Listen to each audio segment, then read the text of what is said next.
बदलापूर येथील चिमुरडीवर झालेल्या अत्याचाराच्या निषेधार्थ काँग्रेस प्रदेश अध्यक्ष नाना पटोले आणि आमदार जितेंद्र आव्हाड यांच्या प्रमुख उपस्थितीत आज ठाण्यात मूक आंदोलन करण्यात आले आणि ठाण्यातील अनेक काँग्रेसचे कार्यकर्ते, मुख्य म्हणजे महिला कार्यकर्ते यांच्या मोठ्या प्रमाणामध्ये या आंदोलनामध्ये सहभाग होता। आम्ही शाळेत पण नाही जाऊ शकत, काही नाही करू शकत, सुरक्षित नाही आहोत आम्ही। आमच्यासाठी सुरक्षेसाठी तुम्ही काय करणार आहे? आम्हाला असं करून लहान आमच्यासारख्या लहान मुलींना असं टॉर्चर करून तुम्हाला भेटतं तरी काय होत आहे?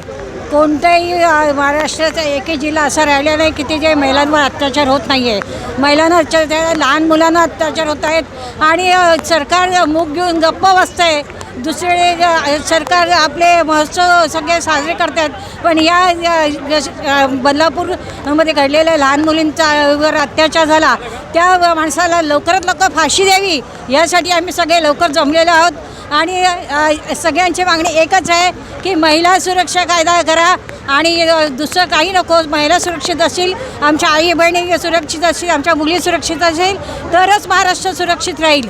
आणि सरकार आम्ही एवढंच सांगू इच्छितो की सगळे कोणतेही कायदे तुम्ही हे करू, एकच कायदा पारित करा की तो महिला सुरक्षा कायदा करा आणि जे असे अत्याचार करतात त्यांना त्यांचे हातपाय तोडून त्यांना फाशीची शिक्षा द्या।